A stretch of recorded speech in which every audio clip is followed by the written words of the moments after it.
Assalamualaikum warahmatullahi wabarakatuh. Selamat pagi semuanya. Kembali lagi ke podcast Saatnya Bisa Tahu Kenapa Enggak.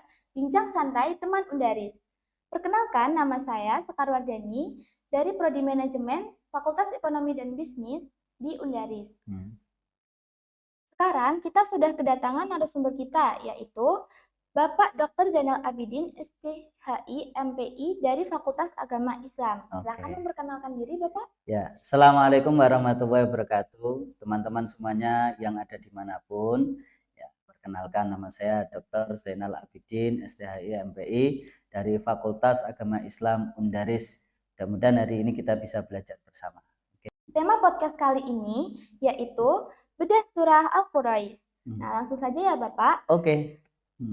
Pertanyaan pertama, apa makna utama dari surah Al-Quraisy ini? Ya, Allah Subhanahu Wa Taala menggunakan Quraisy menjadi sebuah nama surat, otomatis di situ ada kelebihan dan keistimewaan tersendiri ya Mbak ya. Apa yang harus kita pelajari sebagai seorang Muslim dari suku Quraisy. Nah, otomatis suku Quraisy punya kelebihan yang bisa kita ambil, kita adopsi dan kita adapsi untuk menjalankan kehidupan dalam kehidupan di dunia ini. Mungkin kira-kira seperti itu sampai dijadikan nama surat kan. Saking istimewanya. Lah, keistimewaannya apa? Nah, apa ini, Pak? Ya. Jadi salah satu keistimewaannya suku yang terhormat. Terhormat itu bagaimana? Yang paling dihormati di antara suku-suku atau kabilah-kabilah yang ada di sekitar Ka'bah itu adalah suku Quraisy, ya. Salah satunya tugas mereka adalah memegang kunci Ka'bah. Oke. Kalau tafsir dari ayat ila fi Quraisyin dan mengapa kata ilaf itu diulang sih Pak? Nah ya, ini yang jarang dijelasin, ya. Jarang ada disampaikan ketika dalam sebuah pengajian penjelasan kata-kata ilaf gitu ya.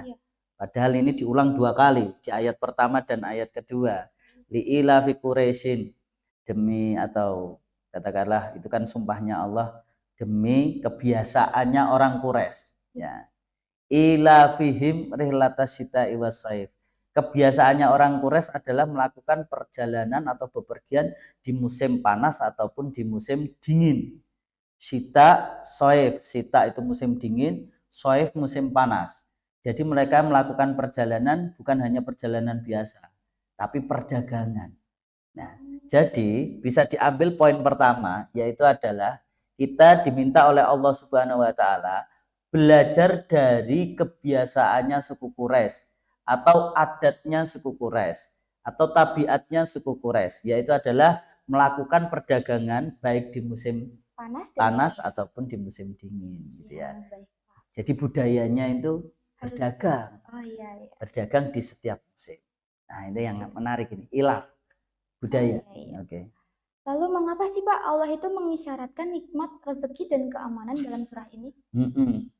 Di ayat ketiga itu Allah sebetulnya bukan hanya menyuruh kita untuk belajar kepada suku Quraisy yang memiliki kebiasaan berdagang ya, atau bepergian, melakukan perjalanan jauh baik di musim dingin ataupun di musim panas. Tetapi di ayat ketiga Allah juga menyindir kita, Mbak. Gimana Bapak? Sindirannya yaitu adalah falyabudu rabbahadzal bait. Ya, kita diminta untuk beribadah menyembah Tuhan sang pemilik rumah. Yang dimaksud rumah ini adalah Ka'bah. Maka jaminannya dari Allah, kalau kita mau menyembah Allah, mau menyembah sang pemilik Ka'bah, yaitu adalah alladzi at'amahum min ju', ya, sang pemberi rasa kenyang. Ya, kalau gitu tidak ada kelaparan. Ya. Kemudian yang kedua, alladzi at'amahum min ju'i wa amanahum min khauf, dan memberikan keamanan dari rasa takut. Manusia itu kan yang ditakuti 2. Apa, Pak? 1 kelaparan, ya. 2 ketakutan. Iya. Apa ini Pak? Atas apa saja. Contoh gelap, kita takut kalau ada setan. Iya. Benar ya? Atau kita jalan di jalan yang sepi, kita takut kalau ada begal. Betul ya? Betul. Atau di akhir bulan kita takut uang kita nggak cukup. Betul ya? Iya. Jadi nanti kalau kita kuliah di akhir semester, kira-kira nilainya bagus atau jelek, ya, ada rasa takut. Maka ketakutan itu yang memberikan rasa keamanan adalah Allah Subhanahu wa taala. Termasuk rasa takut kelaparan, takut gak dapat rezeki, takut gak punya rezeki. Itu yang memberikan, menutup semuanya adalah Allah Subhanahu wa taala. Tapi ada syaratnya. Syaratnya menyembah Allah. Falyabudu rabb hadzal bait. Seperti yang dilakukan oleh suku Quraisy yang hidup di sekitar Ka'bah atau hidup di lingkungan Ka'bah. Mereka melakukan perdagangan dalam jangka waktu yang panjang, baik di musim panas ataupun di musim dingin. Ya, tetapi mereka tidak takut atas satu kelaparan, dua dan keamanan. Mereka nggak takut karena mereka punya dekengan pusat. Nah, bahasanya zaman anak sekarang kan gitu. Ya. Punya dekengan pusat. Dekengan pusatnya siapa? Sang pemilik Ka'bah, yaitu Allah Subhanahu wa taala. Oke? Baik, Pak. Kalau gitu ini Pak, saya kan anak manajemen ya Pak. Nah, kira-kira konsep perdagangan Quraisy tuh kalau diterapkan di zaman sekarang, kira-kira bisnis apa sih Pak yang cocok? Yang paling cocok kalau kita mau belajar dari kebiasaan atau adat yang dilakukan oleh suku Quraisy dalam ayat ini, bepergian di musim panas dan musim dingin yang nggak mengenal batas waktu, yaitu adalah ekspor impor. Anak muda sekarang harusnya dituntut untuk bisa ekspor impor. Iya, berdagang itu kan prinsipnya mudah ya sebetulnya, memindahkan barang atau memenuhi kebutuhan atau menyelesaikan masalah orang, kan gitu. Contoh, kita di Kutub Utara, maka yang dibutuhkan kira-kira AC atau penghangat. Penghangat. Maka kalau kita bisa bawa penghangat ke sana, ke Kutub Utara, maka laku keras. Nah, kalau di pesisir pantai yang panas, kira-kira yang dibutuhkan pendingin ruangan AC atau penghangat ruangan yang dingin-dingin, yang dingin-dingin, es krim gitu ya. Maka kalau kita bisa mendatangkan es krim AC di pesisir pantai yang notabene panas, maka kita sudah menyelesaikan masalah di situ ya. Itu baru wilayah. Kalau kita lakukan dari satu negara ke negara yang lain seperti biro perjalanan umroh dan haji, kemudian tour and travel dan sebagainya gitu. Itu menjadi sebuah tantangan tersendiri untuk bisa mengikuti apa yang dicontohkan oleh suku Quraisy yang dituangkan oleh Allah Subhanahu wa taala dalam Al-Qur'an. Karena tour and travel, ekspor impor tidak mengenal musim. Bisa dilakukan kapan aja. Nah, ya tantangannya adalah seperti itu. Kira-kira anak muda ini pada bisa ngelakuin itu apa enggak, kan gitu ya. Kebanyakan kan itu Pak, nggak bisa, kalau nggak males gitu ya. Nah, karena anak muda tantangannya atau problem yang harus dia selesaikan terlebih dahulu yaitu problem pada dirinya sendiri.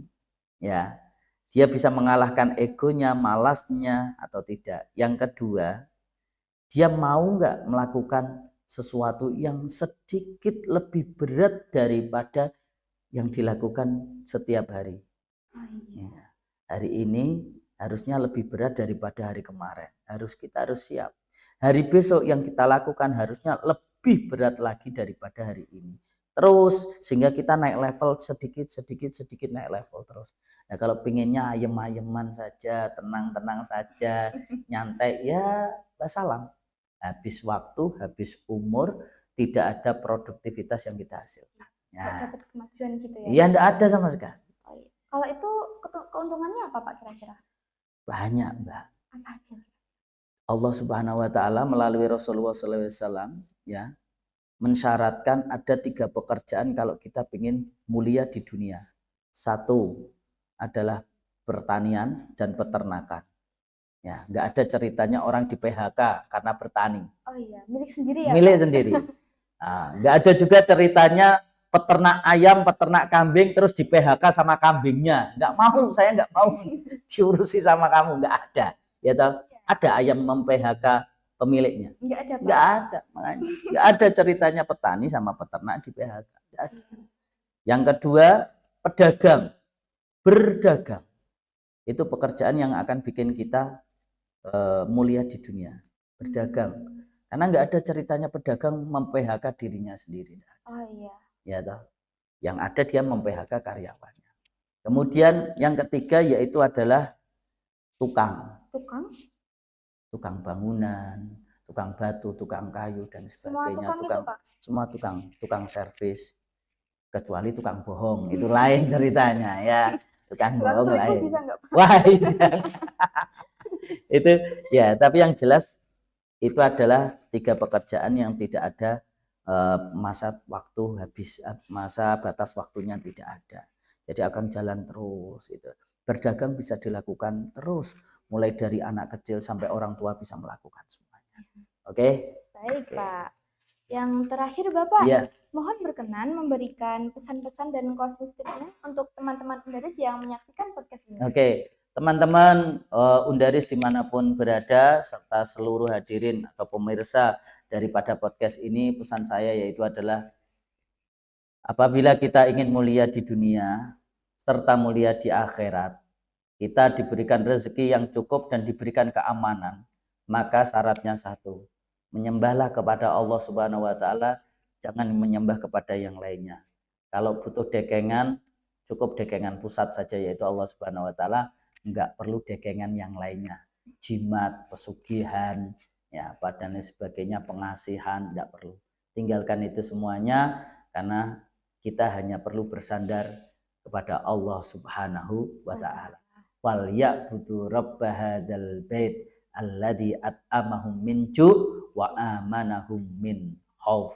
Bisa jadi kita kelaparan, kita ketakutan karena kita tidak dekat dengan Allah Subhanahu wa taala. Oke, itu pesan dari saya. Berarti inti pesannya tuh kayak semua harus mendekatkan diri ya Pak. Iya, mendekatkan diri pada Allah. Mendapatkan kenikmatan, ya.